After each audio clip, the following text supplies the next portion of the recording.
Nice to have you with us. Thanks to be You here. got It's in good to be here. from DC last night, right? I did, yeah. So in your role as this is sort of a la minute, as you can tell, guys. You want to walk down In your the role runway? as Just walk down the runway. CFO, yeah.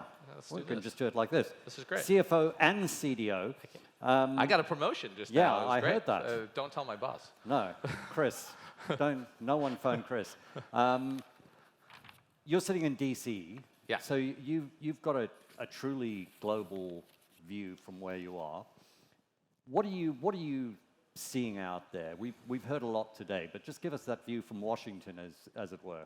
Yeah, well, I'd say, look, I'm not from Washington, but living in Washington, I'd say we do have a global view, but maybe a little bit too affected by U.S. politics, which is not necessarily a good thing to be affected by. So we maybe get too much of that short-term, what's going to happen next kind of vibe. But I'd say what's going on around the world is fundamentals are great. I mean, you guys are all in the business, especially in this region.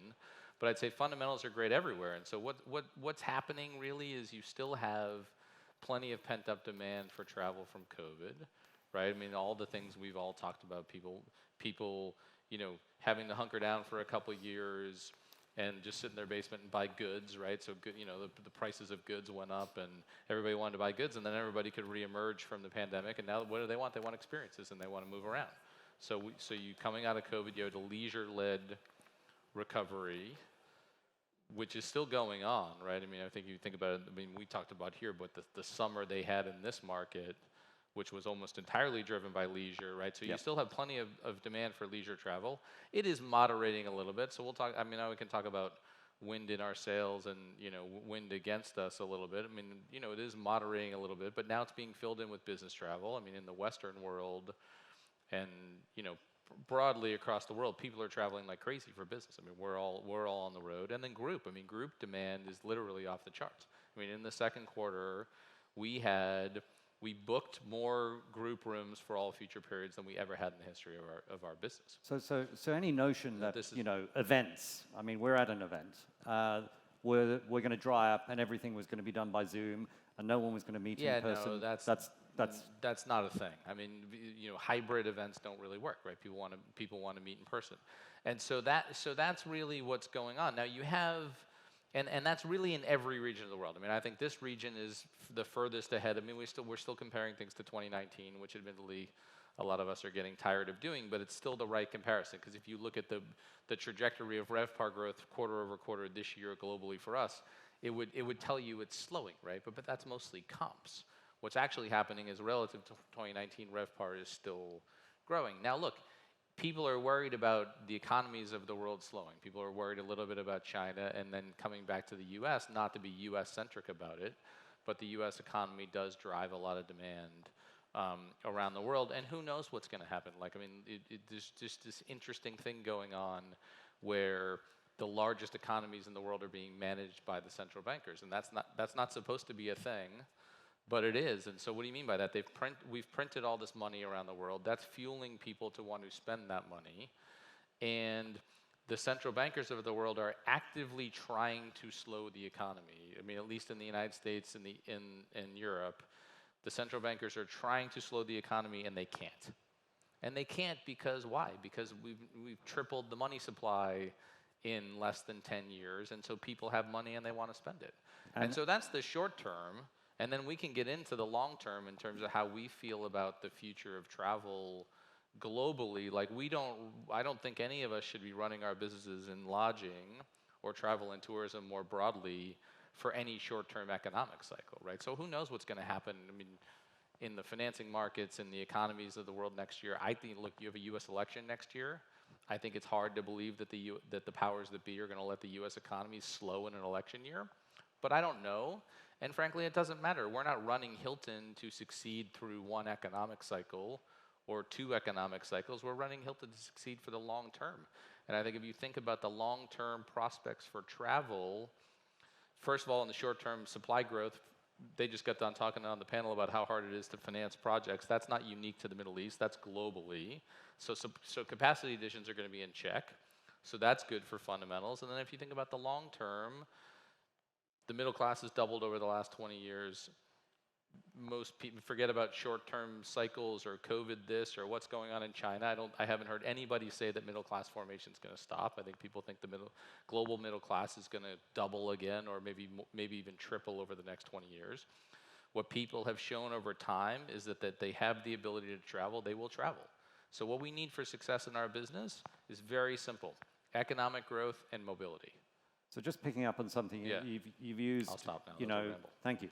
You've used the triple word several times. Yeah. There. You know, money supplies tripled, travel's Yeah. tripled. One of the other things that's tripled is average rate. Frankly, I mean, it may not be quite that much, but pricing power seems to be on your side at the moment. Yeah. Is that sustainable?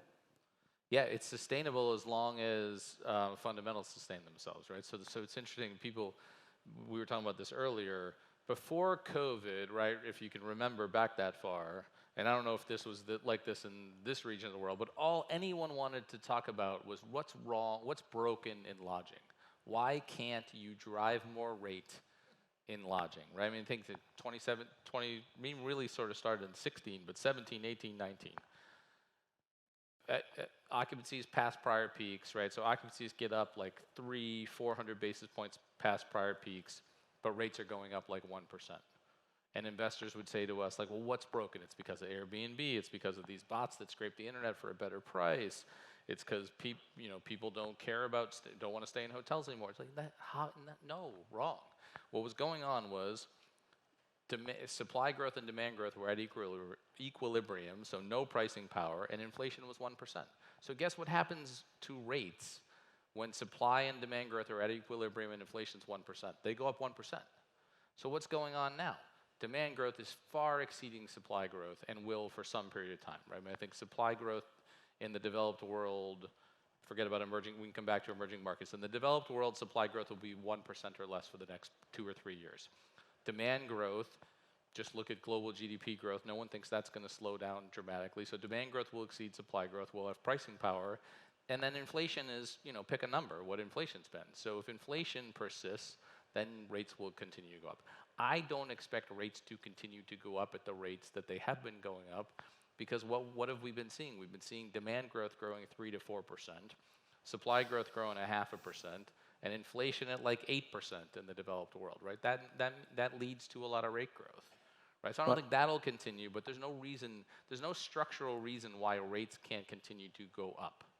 But what you're saying in essence is that as long as the central bankers and the politicians don't get involved, the fundamentals remain really, really good for the lodging industry, right? Yeah, I think even if they do get involved, I think, again, if you're thinking out 5, 10, 20 years, I think the prospects for growth in this industry are quite strong. It won't necessarily be a straight line up, right? It'll be a kind of a curvy, bumpy line. But I think the other thing you got to remember is in the developing world, in emerging markets, you have all this middle class formation. These people enter the middle class. They want mid-market hotel product, right? I mean, like, we can talk about luxury all day long, and luxury hotels are great. We have a lot of great luxury hotels around the world, and we're growing fastest. I mean, starting from a lower base, we're growing faster than anybody else in luxury. But the addressable market for travel, 99% of the addressable market for travel, they want mid-market hotel brands. And in the developing world, those brands just don't exist. Those hotels just don't exist. And we're not the only ones who have figured this out, right? All of us in this room and the global hotel companies and regional hotel companies have figured this out.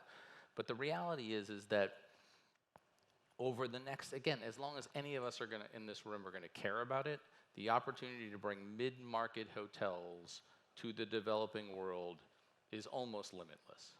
Bringing the light and warmth of hospitality. Bringing the light and warmth of hospitality. As I believe someone once said. Somebody said that. Yeah. Now, so you've touched on development here. Now, amongst your roles, you have both development and finance, which I find surprising, simply because Patrick and Carlos are always telling me that development is really tough. Yeah. They work really long hours. They have no time. Yet you manage to run the entire financial affairs of Hilton at the same time as doing development. It's mostly they say they can't get any money out of the CFO, is what they say that as well. And then they put the CFO in charge of development. So you're right, it's a bit of an odd combination, right? Where's your focus at the moment? I mean, are there gaps you're trying to fill, particularly geographically? Are there gaps brand-wise?